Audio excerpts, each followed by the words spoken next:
Hello Wanderinos, welcome back to my channel. So today I'm here to test with you the silicone sponge, which is this jelly thing right here.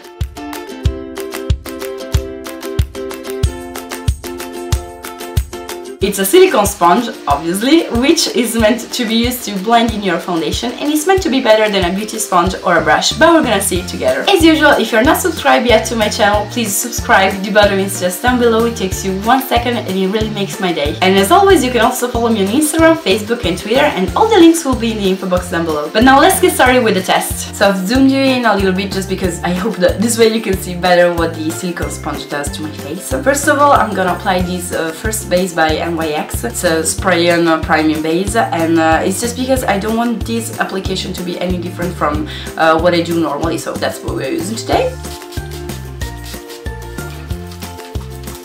Today I'm gonna use my new favorite foundation, which is the Accord Parfait by L'Oreal in the color 2N Vanilla, and I'm so sorry that I haven't been able to film monthly favorites in the past few months, just because I've changed my makeup routine so much, and I can't wait to show you guys all of my new favorite products. I just wanted to use what works best for me, so normally this is my favorite foundation. I'm gonna see how it works with the silicone sponge. So this is the silicone sponge that we're gonna use today. I bought it on the website AliExpress for not even €1 or something like that, and it's from the brand Born Pretty, which I've already used in the past for stuff for my nails, etc. I'm usually a kind of a sponge girl, like the beauty blender, but not the actual one, like more inexpensive ones, and I have to say the effect that the sponge gives on my skin, I love it. There is nothing better for me. I could never go back to a brush again for my foundation, so I'm really hoping that this one works, because if this one works, it's even more inexpensive than a beauty sponge. The first thing I have to say is that I was expecting something more flubber-like, and it's actually not. It's I'm not saying hard, but it's harder than I thought it would be, and I'm already obsessed with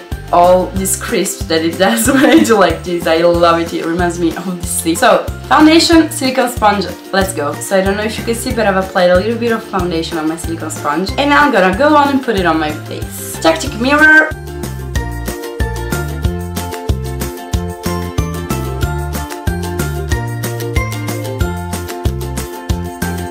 So at the moment, I have to say that I was expecting like a miracle-like application, and it's actually not. It applies the product well. For me, for my skin type, it applies it better than a brush would, but it doesn't apply it as well as a beauty sponge, just because I'm sure you're not able to see from there, but my pores in here, I have very large pores, and when I apply my foundation with a beauty sponge, I just seem to be able to hide them a little bit better. And right now with the silicone sponge, it doesn't happen. It just glides the product on the pores, but they're still very visible, so that's one thing that I don't actually like that much.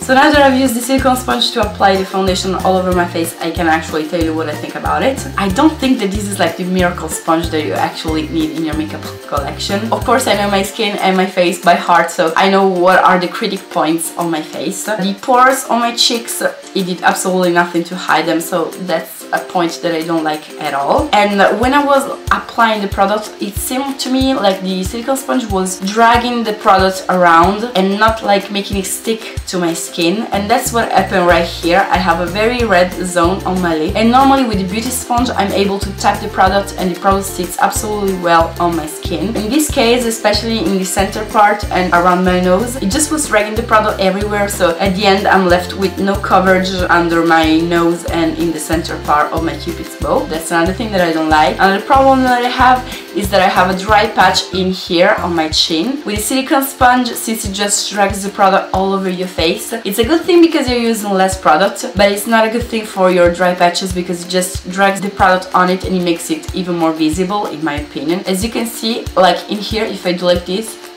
there's a line which was completely missed by the silicone sponge, so I have no foundation on there. And when I do like this, like it's very visible. I don't know if you can see it on camera, but it looks like I have a big fine line when it's not. Same goes for my nose. In here I have a little bit of dryness, and I don't like it at all. And I also don't like what it did to my under eye area. It's already beginning to send into my fine lines, and actually it's making me feel so old. Another thing that I have to say is that normally I would put 4 dots of foundation on my face and I would blend it out with my beauty sponge. I've only used 1.5 dots of product on my face, so that's very good because you're not wasting your product. But again, the coverage that it gives, it's almost inexistent to me. Like in here I have a very big green vein, which is normally covered when I use the beauty sponge, and on the other side as well, and in here I can see it like very well. I'm gonna try and do a second layer of foundation to see if it ever gets better.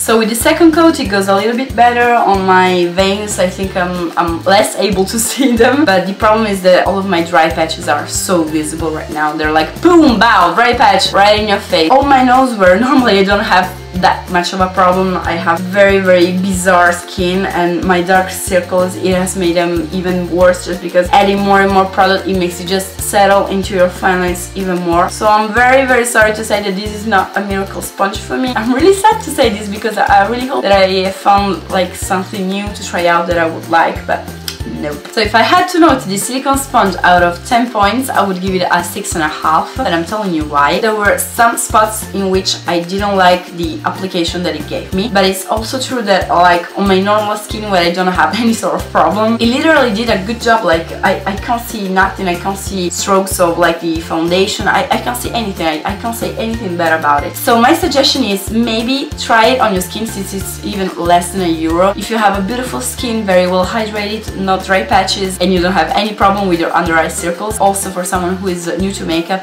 this does such a way better job than a brush in my opinion. And also one thing that you have to think about is the fact that if you want to travel, this is probably the most comfortable thing that you can travel with. This, you can just use it and then you wash it and you pat it dry with a towel and it's ready to go in your luggage again, so it's perfect for traveling. So this was everything for today's video test. I hope you liked it and you find it helpful and interesting in some way. If you did, make sure to give it a thumbs up and also subscribe to my channel before you leave. You can also follow me on Instagram, Facebook and Twitter, and all the links will be in the info box down below. So again, thank you guys so much for watching, and I guess I'll see you next time.